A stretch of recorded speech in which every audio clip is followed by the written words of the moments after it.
Hello, good evening. Welcome to H&D Abroad. I am Dee. Thursdays, I talk to my sisters in the travel streets about how we are caring for ourselves, how we're incorporating our joy, how we are finding more empowerment because we are powerful women, coming from a place of abundance, and incorporating travel and moving abroad into that space, to give more space and time for the things that bring us joy.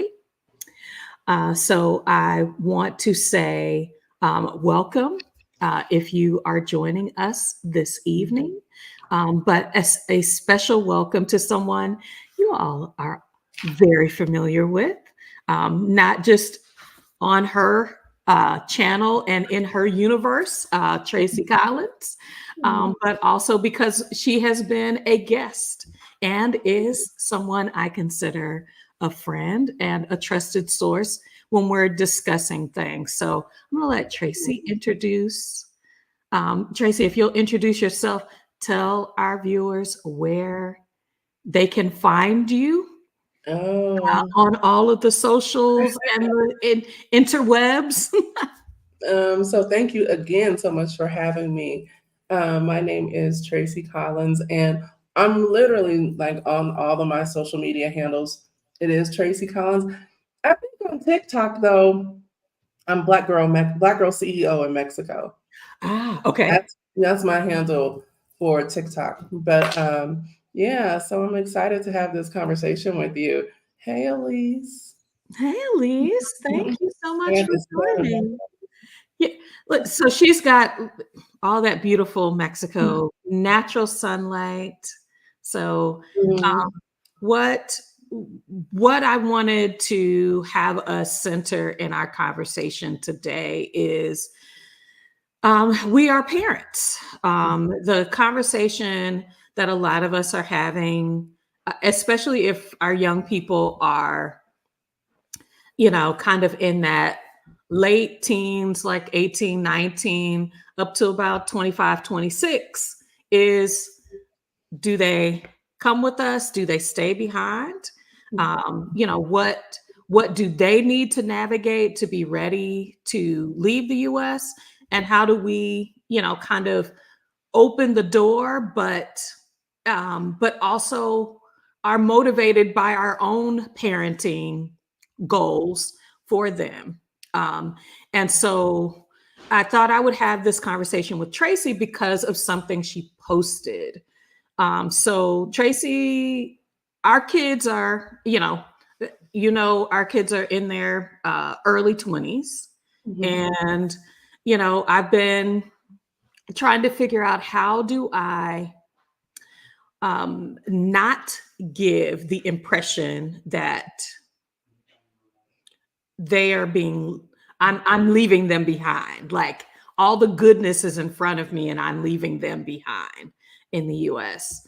Mhm. And it seems like you have struck a beautiful balance with your children. Mhm. So why don't you kind of talk a little bit about that process? I love how you put that. Um, no, I let them know that they're stupid to stay. That's my parenting style. I'm not a gentle parenter. I'm not one of those girls. But my children, our oldest, she'll be 31 in May. So we have our youngest with us, and she just turned 20. So Mahogany came with us when we left the States in August of last year. So she was 19 at the time. And Titus, who is our son that you saw, he came down recently, and our oldest daughter, Kayla, came down recently. And Titus, it was his first time out of the country. And what you saw, the clip that I shared on social media, was we were at one of our favorite restaurants that we like to go to.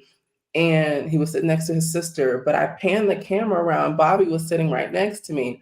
And they were having this beautiful dialogue, like they had known each other for forever. But he was asking her all kinds of questions about living abroad, the process, all the stuff that I had already said to him. But you know, it always resonates when someone else says it that's not your mother. And but he was asking the real grown-up questions. And I Mm. just thought it was a beautiful exchange. So much so, she's Auntie Bobby. He texts her. He has Sed's number. He's supposed to be talking to Sed, I guess, about the IT world because you know Sed's into IT, and we're talking about Bobby and Sed of Aging Grateful. And Bobby, to my kids, honestly, has really become Auntie Bobby because we just came from the States. We had to go back because I had a business engagement. And Bobby and the rest of the group, they were checking on Mahogany while we were here. I mean, while we were gone. But they were, Titus and Bobby were having a beautiful exchange. And it really opened Titus's eyes, just his time that he was here. It was just a short amount of time. But as a 6'6" young Black man in America with locks down his back, and that was his first time outside of the country, it gave him the opportunity to see that he was safe, no one cared. You know, they may have looked because he's tall, so he's gonna get looked at regardless of where he's at. Right. He's definitely gonna stick out like a sore thumb here in Mexico. But people keep moving about their own business. And it him and his sister, right after that dinner, well, in the midst of the dinner, they got up and left. And she took him down from the top of where we were all the way down into the Jardín, into the Parroquia, and she showed him around. It's nighttime. And you know, as Black mothers, we don't want our children out at night, especially our sons, not to dismiss our daughters, but our sons have a different kind of target on their back. And Right. I feel so safe with both of them, our young people out there in these Mexican streets with them out enjoying themselves. And then they found their way home. Yeah. Yeah, what I'm hearing from you are a couple of themes that I think when you're considering what um, the decision is ours, you know, it's time for me to move. I have aligned my life to a process that will allow me to live a joyful, sustainable life outside the US. And for our young people, giving them the autonomy to make that decision, even though, you know, however you feel about your country of origin, it is it is our job to help them to feel empowered to do what it is in their heart to do. I can't say what is right or wrong for them. I I can just can't. say, look, I'm gonna tell them. why don't you take a look, because it's the contrast. It's one thing, I mean, because we had this conversation about our partners. Mhm. It's one thing to tell them, look over there, but I have watched you and honey, like I'm gonna go all the way back to when y'all were in Costa Rica. Mhm. And it was just like, oh, this is how it feels. Oh, Yeah. this is how, this is what it's like to move in this space. There's the information and then there's the experience. And I Mhm. think the idea as parents that I guess what we're trying to move toward or can move toward is we can share the facts. You're not ogled. You might be ogled, but you will not be assaulted. Mhm. Mhm. Mhm. Okay. You Mhm. have to experience that to understand what that looks like. But also it's your choice. I mean, because even your daughter that has come with you and is looking at, okay, so I've got an option. I've got an option to stay. I've got an option to leave. How important do you feel that that option is a difference maker for a millennial? Well, she's a Gen Z, so And that's okay, or Gen Z. Uh-huh. and their thought. I'm glad you brought up the generation thing because their thought process is very different in how they view the world and how they approach things. Mahogany is actually planning to go back in the next month or so Mhm. to the States, and she's going to go be with my good friend who lives in Portland, but her brother also lives there. And so with that generation, with her specifically in that age demographic, she entered high school and then COVID hit. Mhm. And so she only got like a good 6 months of high school actual socialization. Mhm. And then Same she was for our in the son. house. So she was in the house. So then when we moved, I'm trying to move. Give me a quick second. Let me see if I can close it. Okay.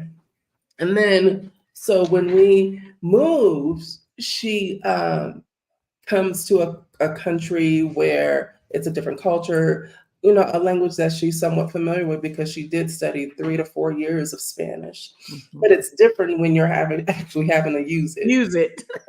And so she hasn't had the opportunity to really get out there and socialize amongst her peers in from a cultural perspective. And so she misses that.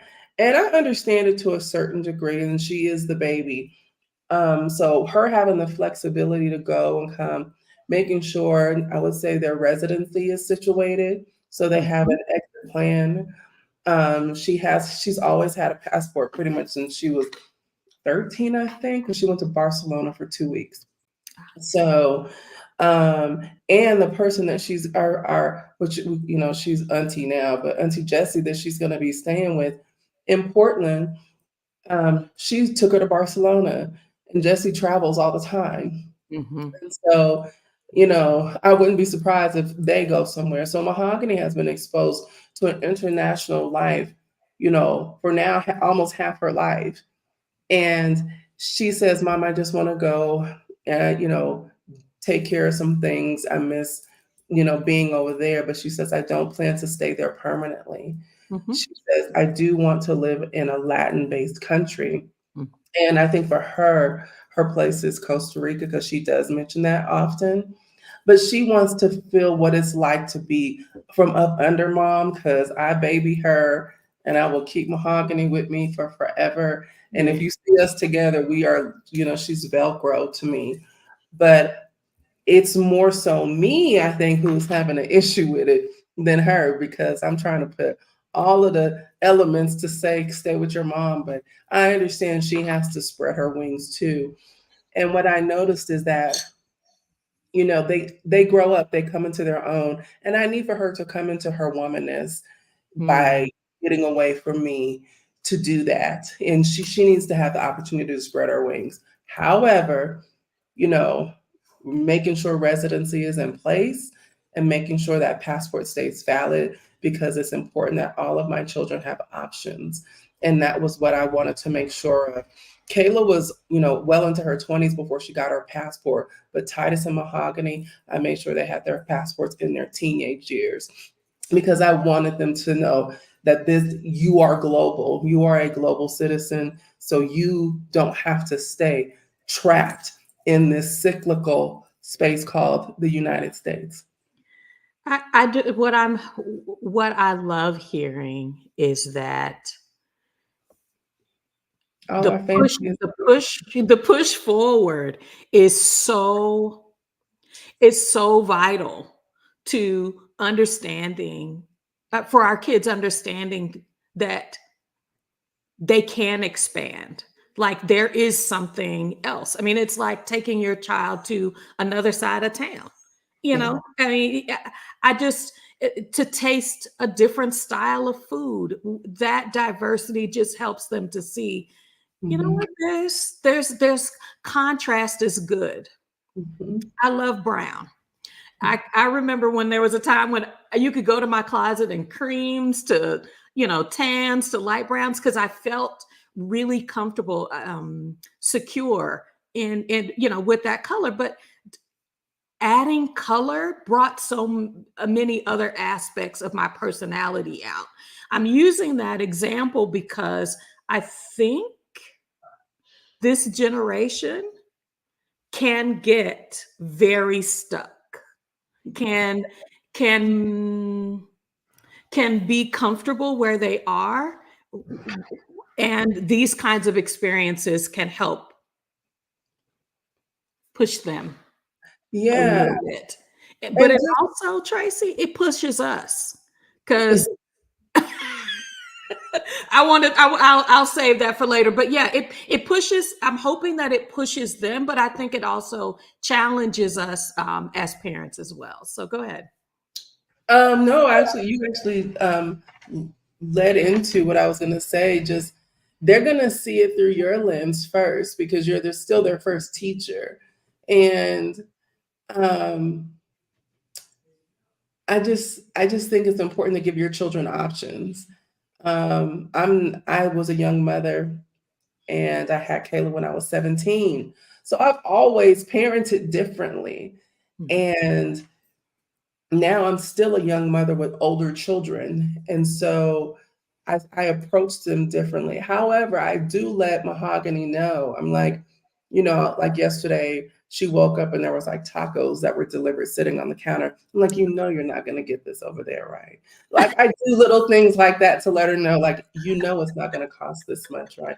You're gonna have to spend this amount of money just to get and it's still not gonna. I do things like that, but I also think that them seeing it through because I never saw my mother travel. Mhm. My mom didn't get her passport until recently, until we started our plan to move abroad. And my mom just came to Mexico for the first time. Her first trip, not, well, she went to Jamaica, but she went to Jamaica. This is how long ago it was when she was, when Stella was getting her groove back. That was before it was a passport required to go to Jamaica. Wow. So this was her first, international. I'm saying Jamaica isn't international, but we're passport and the process is really required. Mhm. Mhm. And I said that to say that they're seeing me and us and that it's possible. So it just broadens their perspective. And I think with our children, what it's doing is, well, if the States gets too crazy, we got somewhere to go. Mom is in another country. So yeah, I see that happening. One thing I know definitely about that oldest girl, she don't stay too far from her mom too long. Mm. Yeah. Yeah, I think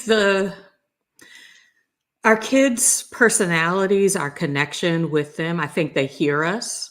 I Mhm. think being able to see what life could be like being able to come to visit gives Mhm. them that opportunity. But I think there's one area of connection I want to make sure that we say in this conversation that you brought up before is that when young people are able to connect with other young people who are also in this process. So I'm thinking about, servant teacher Nikki, her kids are on their way. That ours Exodus Life, that Aging Grateful. I mean, when you can have other young people who are also transitioning, you don't have to feel alone. Misery loves company, if that's how they want to frame it. Mhm. And so, how powerful has that been? They still brought Witnessing her transition with people her age. and I'm speaking for all our kids right now.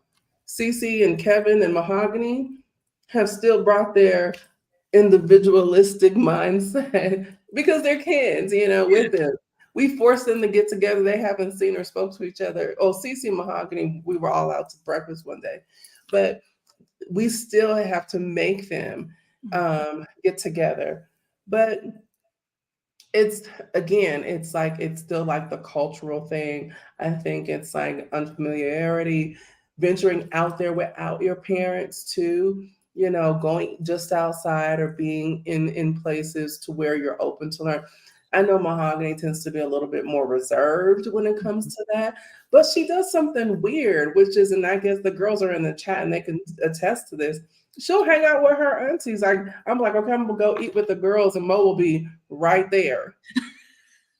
I'm like, so she be the only teenager and amongst like some, grown women, but that's how comfortable she feels amongst us. And Yeah, so I yeah. think for her, it's been really important because she sees other Black women, Yes. Yes. yeah, in Powerful. community, out in, in the new society that we're in amongst us ourselves here in Mexico, and creating a life for ourselves. So I think that seed was an important one that, that got planted. I want to roll back to a lot of this conversation could not happen without a passport. You Mm, know, you can't get a visa without a passport. And for if you are on good terms with your children's father, mm, um, then this road can appear very straightforward. You yeah. all go together to the post office. You have to be together. You have to both sign that you're in agreement that this child can get a passport. But there are especially and in reading in some of um, the social media posts, there are more so it's single mothers that are saying, I'm ready to leave. I have to get my child's father to sign and give me permission, and I'm getting blocked. They, for whatever reason, I'm not going to say it's all malicious, but even in that instance, there is, concern. I mean, when you take safety concerns and all that and you put that, you know, I'm over here, I'm not going over there, you've got some division. And so is what I have learned is the path to getting a passport, even for a parent that chooses not to be supportive of this process, is still possible with the help of the courts. Mhm. Now, does that end up in a positive situation for everyone? No. But it does help to understand that that's not where this conversation should end. Mhm. Mhm. I think that is an excellent point, and I think that is something. It was never my story, even though I wasn't in a positive place with them. But I also think that for people who are coming into parenthood, I think it should be birth certificate, social security card, passport. Now that I know, because I Mhm. didn't know that then. Um, and and it also, like, unfortunately depends upon the court situations, and there's a lot of factors that go into that mediation period, Mhm. and making sure that your children remain the focal point of giving them options, and also letting the other parent know, depending upon the nature of the relationship, setting up a schedule that's conducive to both parties or all parties involved, that's best for the children. Mhm. Um, and making them feel comfortable in the decision-making process as far as possible location, them visiting, not necessarily staying, but letting them know that this could be an option for them as well, can maybe help temper that kind of conversation. If you all haven't watched, we interviewed David and Nikki. She's servant teacher. Nikki is in the chat now. And literally, it's watching her story unfold with her daughters and their dad saying, I might consider a move to Yeah. stay close to her. This is I can see that this is a positive opportunity for them. Like, it's a blessing that isn't, I know that is not taken lightly by Nikki, but also recognizing that it does take more than one conversation. It takes probably more than just saying, I'm leaving and you need to sign this. It's let's massage this together. Let me answer your questions. You're invited to come and still be a part of your children's lives. So that integrated, whatever your situation is, I think parents considering moving abroad, people are saying, well, my kids are 3 and I'm gonna have to wait till they're 18. Yeah. Um, there are ways. There are ways. And w I also wanna represent those parents who have children that are, like, slow in their roll toward making the decision. So they are not minors, but it brings mamas peace when they have passports, and if they need to leave, they can leave. Mhm. And that's what that's what H and I entered into with our oldest. She was Yeah. like, I don't really have any desire to be outside the US. And I was like, no problem. But I don't want to have to figure out how to get you a passport and n- no telling how long it could take to get it. I mean, if we during COVID, people were waiting 6 months or more, having those documents in place before you leave. I even hearing Adelia, Piggy Girl Travels, talk about one daughter has a passport, one doesn't, and that this was a decision point that if she had it to do again, she would do before leaving. If you're creating a checklist and that is important to you, just encouraging people to consider it. Yeah, and also making sure that they pay attention to the renewal dates. So Yeah. for Mahogany, because she had her passport when she was a minor, we Mhm. had to renew her passport before it came. I mean, before we left, and they were still. I don't know what the states are doing now because my honey's mom just got her passport and it turned around like she's 77, 75, 70 something. And she just got her passport and it came in less than a month. But Yeah. Mahogany's, it took that whole 90 days. And we were like, who is she gonna, can she go? We were making like a plan B because she had to renew her passport because she had turned 18. Um, Even though the expiration date wasn't until some time later, but because of that 18 year, you're 18 years old, you now need to have an adult passport. Mm. So we made sure that we, look at those renewal dates, those expiration dates. I made sure Titus did the same thing, and Kayla had, recently gotten hers a couple of years ago. So I knew she was okay. But it's a form of ID. It's like you have an ID or a driver's license. Like to me, a passport is like it's a non-negotiable. It's Mhm. like I mean, it's a non-negotiable in my life. When I first met Honey, I was like, that was one of the questions on our first date. Do you have a passport? Because if you don't, well, there's no need to even continue to have this conversation to me, so that is a non-negotiable in my world. Yeah, yeah. I listened to okay, so Chris Monette is a sister who has a YouTube channel, How to Get Your Child's Passport Without Your Ex's Consent.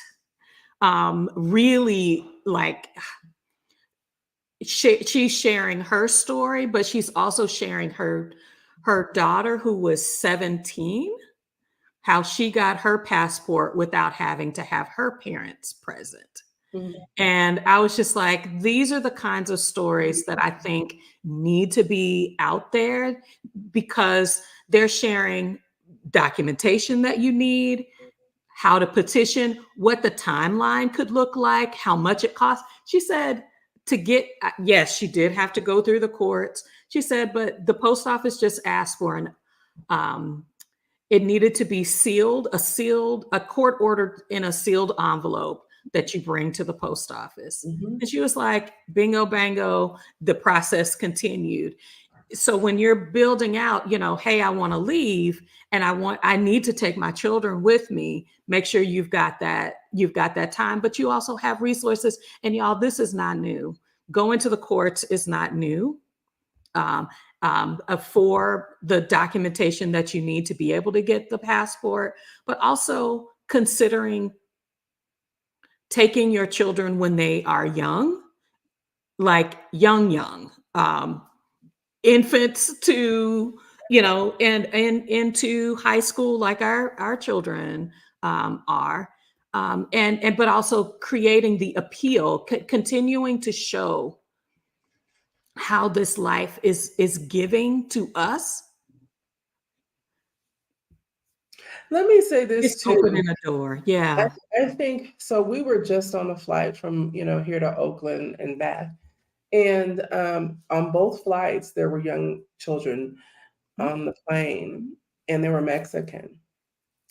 On the way back, this baby, she couldn't have been no more than 3 months. And she was traveling from Oakland back to Mexico with her grandmother and her mom. And my point is, they had to have some kind of documentation for that 3-month-old to get across those borders. Mhm. And I just think making sure that we're having the kind of conversations, we are approaching life differently as Gen Xers. Mhm. People are now really stepping into global citizenship and what it means to not only do it, but maintain it, but also making sure that we are having this kind of conversations with the people that are coming after us, meaning like our Mhm. children, our like these are, you have to have certain documents in place. And with the US being as volatile as it is right now, you don't ever want to put yourself in a position of being stuck, Mhm. or even putting your children in a position, if you can, by showing them another option of not having, I'm big on exit plans. And more than one. I am. And more than one. I One am. thing that, if I could go back, and when I say if I could go back, I had always thought that you needed to have a job to be able to move abroad and all that thing, because I wanted this move abroad life when our children were very small, like before they went to school, before kindergarten, and just didn't realize it. One thing that if you're a parent with young people, and when I say young people under the age of 18, most countries that I have looked at, I won't say most countries in the world, but that you qualify for residency. And then under family unity, your children qualify. Yeah. That's And how Mel so, was getting her residency. so Yeah. d- That's how some Kayla is is getting her 18, residency as well. She's some getting her is residency 18. under us. Yeah. That's like I mean, the doors are open. If you're, our oldest is 24. In Ecuador, I think it's unmarried. It's unmarried, and they're under 26. Mhm. So, looking at what the family unity opportunities for parents to say, hey, at least you can qualify for this residency. You come visit us once a year, you maintain your residency. Like these are ways where we can continue to open doors. So wait, you said Kayla can get under family unity. Now I Mhm. know under guardianship, there's a possibility. We're looking at this also for my father-in-law and my mom to be able to join us if they need caregiving. But your oldest? Yeah, because so in Mexico, they rolled it over with the regularization program because she had gotten the stamp in 20, at least by 2022, which she did, Kayla did, and Mahogany, and we all came to Mexico for the first time in 2022. The girls are able to qualify for the regularization program because they have that stamp. And if they, however, the country, rolls over that particular program, and making sure that you meet those qualifications. And then there's also family reunification. But with the regularization, there's no income requirements Mhm. or anything. In Mexico's income requirements now have gotten pretty steep. Mhm. So they are able to qualify that way. Absolutely. I mean, this is why Tracy is a part of my friend group is, we're just you as a parent, there are so many ways to look at the travel process as well as the move abroad process. Mhm. Get in connection with other people who have done it, who are doing it, because y'all laws change, requirements change, opportunities like regularization Yeah. is changing, especially, in Mexico. So being able to stay connected and using the resource of community is how you can learn how people are. Because I would have never have thought my parents could have come, Mhm. under me without having to their income have to qualify. Mhm. And so, doing these things when we have the opportunity, just as I'd rather have it and not need it Right. than try to Need figure this stuff out when, there are health issues or, other things that would tie up the process. Smooth the road. Try to make the road ahead smooth, being transparent. The move abroad process, being in a different country, you are in a different place. It's going to take a different mindset. Mhm. Anything else you wanted to add to this parents conversation and inviting our children into our joy space, but also um, giving, encouraging them to take the opportunity to find their place as an international or global citizen. You know what? What stuck out to me was something. I always say this. Something Stephanie said. She said children haven't had the time to s- suffer enough in the United States. Okay. I'm paraphrasing, Mhm. but essentially, for those younger people who, oh, I don't want to see my life outside of the U.S., you haven't had enough suffering yet. Mm. Okay. So and unfortunately, Black people, we think suffering is the way of life. We think lack is the way of life. We think suffering, this is how it's supposed to be. We have no idea that there's something on the other side where hardship is not an issue. Mhm. There are going to be challenges, but not hardship. That's different. Mhm. So and there's a lot of release that has to happen as parents. Mhm. So we are just mere vessels, and I know that. And they have to find their way, and we have to trust that all of the seeds that we planted, this is their time to flourish and grow, and for all of that to take place. So I understand that, and it gives me time to like, okay, now Tracy, what are you going to do? I mean, yeah, honey, and honey says I'm gonna run around naked. I'm like, girl, you're not. I mean, that's what I think. I am. I do that regardless. But Um, there's a whole lot of freedom right. So that I'm right, freedoming look to at live the my best life. possibility of, because we're still, youngish, and have a lot of life left. So and they need to unfortunately feel that level of pain and suffering. Mhm. However, only thing that we can do is pray for their health and safety. Yes. That's it. And making sure that they know that they have a door and an exit plan, when they do, take that leap or not. Like there is a strat. Like all my kids know we can get up out of here. Yep, we got somewhere where they should at least be able to look twice at our passport because they look twice at my card and my passport, and they're like, "How you do this?" Yeah. I'm just gonna say that, but I'm gonna roll through these comments because Brown Girls Invest Too. Yes, ma'am. This is not just for our children. This is for the friends and family as well. We can share. We can help. Trust me. I have begged my sister to help me get a passport for my niece. She 14 this year. I got 4 more years, and then I can say, sis, don't you want auntie to buy you a passport? That'll be my gift, and a plane ticket will be my gifts to you for your 18th birthday. So, I mean, we can do these things and inspire others. Yes. Agent Grateful, our kids are resilient.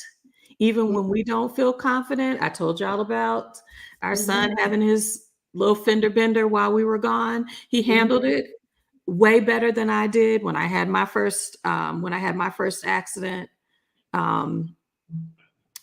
Let's say Servant Teacher Nikki is sharing about her young people coming to visit, even if this is their first time abroad. So our oldest two have not been abroad. And so, yeah, I think Mexico is close enough. It's not a huge, long flight. My daughter does not like long flights. So I know if we do Spain, that might be as far as she goes, and she's going to have to sleep her way there.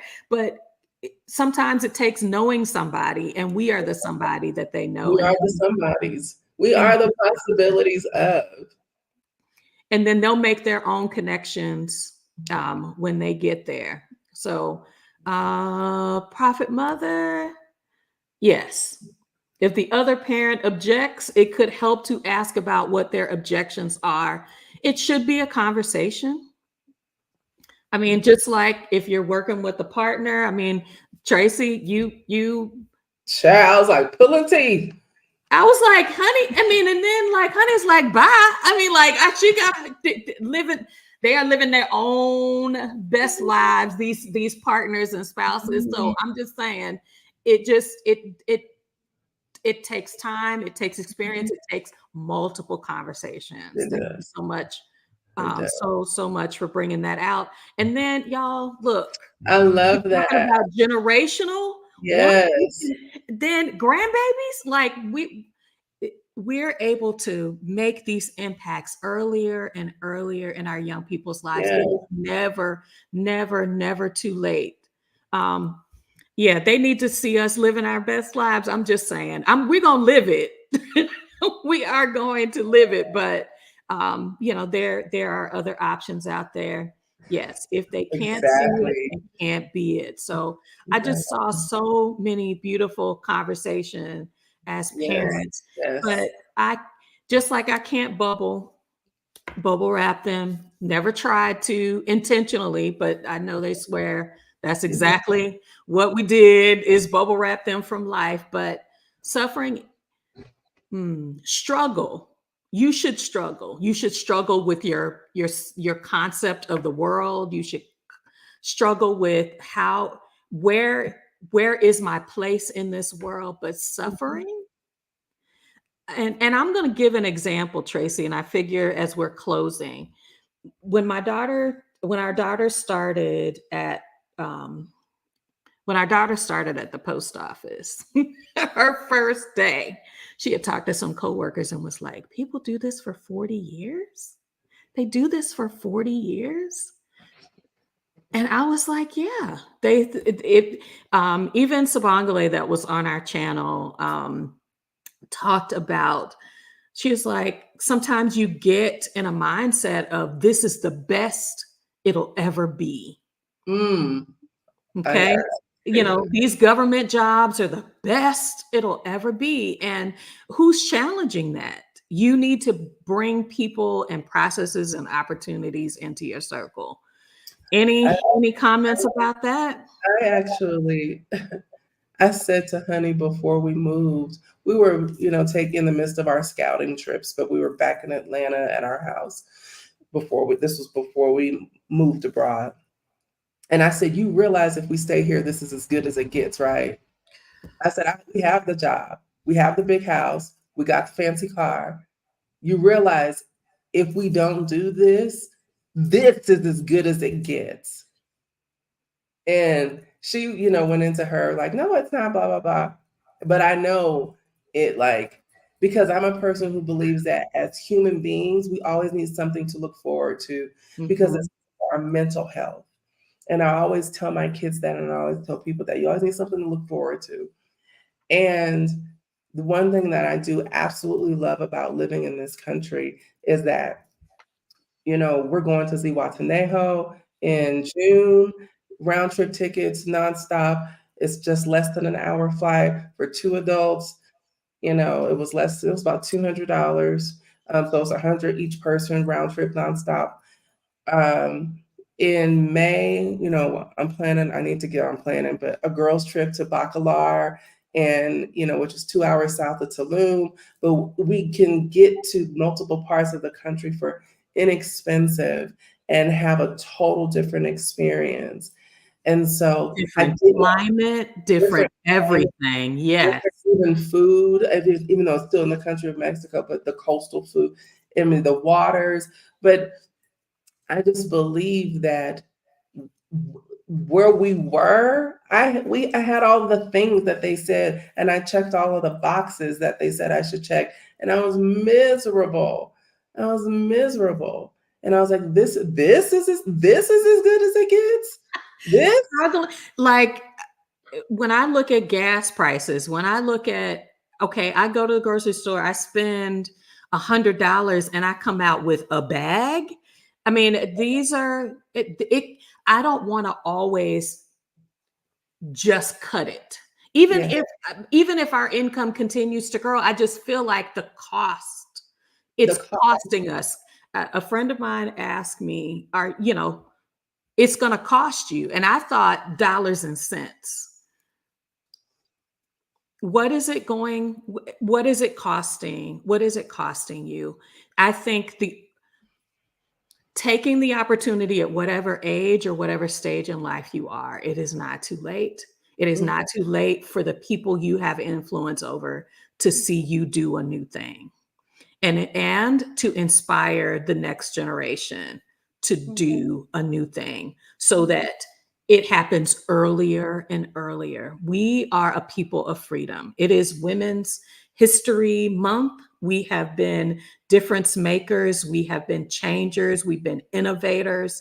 This process, I think, is a part of the way that Black women are innovating ourselves and innovating the communities that that we touch on a daily basis. And now we're touching from different places. It's a beautiful thing. Tracy, I want to thank you. thank Y'all, you. the video wasn't like she's posted an hour video, but like I was just like, girl, we got to talk about this. Oh, yeah, you did. You reached out right away. I was like, maybe, but you know what? That is the most viewed short on my YouTube channel. It's like it's a lot of views. Yeah, that particular clip that you saw was and for Titus, what it's done for him to see all of the positive messages because it's on TikTok too. It makes he gets the opportunity for Mexican people to say welcome to our country. For Wow. a young Black man to be told that, it Mhm. has done his spirit well. Y'all, I thank you for joining us. Thank you, Tracy, for saying yes Yes, again. yeah. Thank you for And having we can't wait to see all of our friends and family that are in the chat that are currently in different parts of Mexico. Um, me. Yeah. and thank you all for sharing. Thank you for sharing this time with us. Goodbye for now. Oh, Tracy, one more time, tell folks where they can find you on your social. Oh, it's all at my name, which is Tracy Collins, except for TikTok. It's Black Girl CEO in Mexico, all lowercase, all together. All right. Have a good one, y'all. Bye for now.